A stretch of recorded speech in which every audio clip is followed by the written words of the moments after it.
El Ejército Mexicano, una institución de gran renombre, pero que también ha sido objeto de polémica en los últimos sexenios, donde se cuestiona el uso que se le ha dado desde el Poder Ejecutivo. Esta institución nació con la idea de defender los ideales de la democracia, ¿o no? ¿Cuál ha sido su desarrollo histórico? ¿Cuántos ejércitos mexicanos hemos tenido?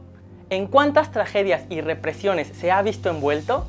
Si quieres saber más sobre el tema, no te vayas que aquí te contamos. Pero antes no te olvides de suscribirte al canal. Activa la campanita para que YouTube te avise cada vez que subimos un nuevo video. Yo soy Cristian Yogues. Y yo soy Cecilia Arriola. Bienvenido a Histofilia.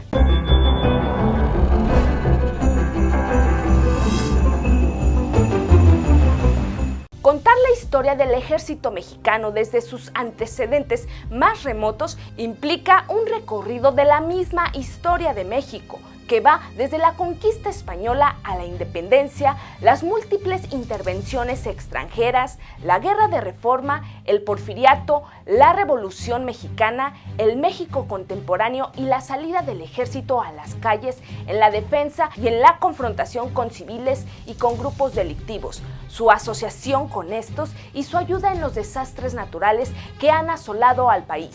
Esta es una historia de muchos matices, compleja, que intentaremos contar de manera simple. Según menciona el historiador militar John Desmond Patrick Keegan, los objetivos que desempeña un ejército pueden variar según el lugar y el tiempo. En todas las manifestaciones conocidas de la guerra existe una serie de elementos comunes, pero al mismo tiempo características culturales propias de cada tiempo y espacio. En México, una vez consumada la conquista, en el país se instauró un gobierno virreinal que le respondía a la corona española. Esta le delegaba al virrey las responsabilidades de la protección del territorio conquistado. Así que este debía abastecer a las Fuerzas Armadas. Pese a la presencia española, el ejército no estaba bien institucionalizado en la Nueva España, pues los encargados de mantener la paz eran organizaciones civiles y milicias provinciales y gobernadores. El virrey nombraba a los capitanes y a los alcaldes como capitanes de guerra. En 1762, con la toma de La Habana por el ejército inglés, se hizo evidente establecer un ejército en la Nueva España. Así que la corona anunció la creación de un ejército capaz de rechazar cualquier agresión, y en 1764 comienza el inicio de la organización de un ejército regular. A principios del siglo XVII, como sabemos, las diferencias entre peninsulares y criollos se avivó, detonando el movimiento independentista. Así surge la conformación del ejército insurgente, organizado bajo la dirección de líderes capitanes del Regimiento de Dragones Provinciales de la Reina, Ignacio Allende y Juan Aldama, pero en general se integró por campesinos, agricultores, mineros y trabajadores de las haciendas sin ningún conocimiento castrense. Su contraparte, el ejército realista, en defensa de las acciones de los insurgentes, en junio de 1811, elaboró un reglamento político militar llamado Plan Calleja, que exigía crear cuerpos de infantería y caballería en las ciudades y conseguir aumentar el número de cuerpos irregulares. Pese a que la organización insurgente en su mayoría carecía de conocimientos estratégicos y tácticos para el combate bélico, la cantidad de hombres que se unieron a la causa independentista hizo la diferencia y por un tiempo lograron formar una importante resistencia hasta la integración del ejército trigarante. Este ejército toma forma tras el indulto del virrey Juan Ruiz de Apodaca, que prometía a los líderes insurgentes e invitaba a que se unieran a sus fuerzas, cuestión que logró diseminar y fragmentar algunas organizaciones insurgentes. Entre estos se encontraban personajes como Vicente Guerrero, Nicolás Bravo y Anastasio Bustamante, entre otros. Una vez pasada la independencia y en el largo proceso de conformación de México independiente, el ejército estuvo formado en su mayoría por militares del antiguo ejército virreinal. Y pasar de un ejército virreinal a uno republicano generó muchos conflictos, pero la profesión militar parecía atractiva. De ella se podían obtener ingresos y el fuero militar, lo que abría paso a la posibilidad de una carrera política. Pese a todo, la manera de llenar las filas de soldados era la leva. El obstáculo más grande para el desarrollo del ejército era la bancarrota permanente del Estado, de tal manera que sus elementos abrazaban las causas que les fueran convenientes y aseguraban estabilidad. En esta precaria situación, el ejército mexicano se enfrentó a la intervención francesa y estadounidense, un país dividido entre las pugnas políticas centralistas y federalistas, liberales y conservadoras, en la conocida batalla del 5 de mayo de 1862 contra el ejército francés. México presentaba una organización militar maltrecha y conformada con la obligatoriedad de la leva para completar escuadrones. Finalmente se impusieron con cerca de 4.700 soldados en contra de más de 6.000 franceses. La victoria de esta batalla supuso un incremento en el ánimo y en el número de soldados mexicanos, que al año siguiente ya eran 29.000 hombres.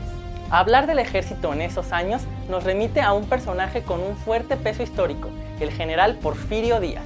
Para él y muchos otros, la práctica militar en aquellos tiempos era el camino más corto para una carrera política. Su destacada participación en la defensa de la segunda intervención francesa le hizo adquirir simpatía entre la población y el ascenso político que le permitió ocupar el puesto de presidente por tantos años. Durante su mandato se cuentan las primeras acciones militares en contra de población civil, en la huelga de Cananea de 1906, una manifestación laboral que se le ve como precursora del movimiento revolucionario, que dejó cerca de 23 fallecidos y 25 heridos. El hartazgo político y social durante el porfiriato se hizo presente con varios personajes y movimientos armados. Por ello, podemos hablar de una diversidad de ejércitos revolucionarios. Desde el plan de infiltrar en las Fuerzas Armadas porfiristas a oficiales que simpatizaban con la causa magonista, el llamado a las armas del Plan de San Luis Potosí de Madero, al cual acudieron personas en su mayoría del ámbito rural, a todo este contingente se le llamó el Ejército Maderista, el Ejército de la División del Norte de Francisco Villa, el Ejército Libertador del Sur de Emiliano Zapata y el Ejército Constitucionalista de Venustiano Carranza. Entre todos estos ejércitos hubo diferencias notables, tanto en tamaño, presencia territorial, componentes sociales, organización y profesionalismo, así como capacidad de fuego. Sin embargo, se tomó la fecha de creación del Ejército Constitucionalista de Carranza, el 19 de febrero de 1913, cuando convocó su creación para repeler la usurpación del poder presidencial de Victoriano Huerta como fecha de conmemoración de la fundación del Ejército Mexicano. Esto fue decisión de la Comisión, durante el cuatrenio de Plutarco Elías Calles, bajo la guía de Joaquín Amaro en la Ley Orgánica del Ejército Nacional. Dato histofílico: en el gobierno de Lázaro Cárdenas, el 1 de noviembre de 1937 se publicó en el Diario Oficial de la Federación que la Secretaría de Guerra y Marina cambiaría a la denominación de Secretaría de la Defensa Nacional. Con el correr de los años, el ejército mexicano se modernizó y estableció sus funciones que se concretaban según el artículo 1 de la Ley Orgánica del Ejército y Fuerza Aérea Mexicano. A. Defender la integridad, la independencia y la soberanía de la nación. Garantizar la seguridad interior. Auxiliar a la población civil en caso de necesidades públicas, realizar acciones cívicas y obras sociales que tiendan al progreso del país. En caso de desastre, prestar ayuda para el mantenimiento del orden, auxilio de las personas y sus bienes, y la reconstrucción de las zonas afectadas. Vemos que la institución militar como hoy la conocemos tiene una fuerte herencia revolucionaria y la práctica militar ha tenido diferencias con respecto a lo que designa la Constitución. En los años de 1926 a 1929, fuerzas militares participaron en el movimiento cristero contra civiles que protestaban por la Ley Calles, haciendo valer a la fuerza dicha ley. En 1958, el presidente Adolfo López Mateos ordenó al ejército reprimir el movimiento de petroleros, telegrafistas, maestros y detuvo a sus líderes para acabar con las protestas y huelgas. El 30 de diciembre de 1960, en Chilpancingo, Guerrero, el ejército atacó el movimiento estudiantil y popular que se manifestaba en contra del gobierno del general Raúl Caballero Aburto. El movimiento del 2 de octubre del 68 en Tlatelolco y en el Halconazo de 1971, sucesos históricos que han dejado una marca en la memoria de los mexicanos. Acteal, Chiapas, 1997. Este suceso se le adjudica a la participación militar debido a su cercanía del lugar y su deliberada decisión de no intervenir, cuando un grupo paramilitar opuesto al Ejército Zapatista de Liberación Nacional, el EZLN, ataca a la población indígena de Tzotziles, pertenecientes a una organización pacífica llamada Las Abejas. En su momento, Ernesto Zedillo, como presidente, calificó tal situación como un conflicto étnico. Tlatlaya, Estado de México, 2014. Militares atacan a 22 civiles, entre ellos 2 adolescentes que se habían rendido después de un enfrentamiento en el que 7 personas perdieron la vida. Ayotzinapa, Guerrero, 2014. Policías municipales de Iguala se llevaron vivos a 43 estudiantes de la Escuela Normal de Ayotzinapa. Elementos del Ejército Mexicano entregaron a un grupo delictivo.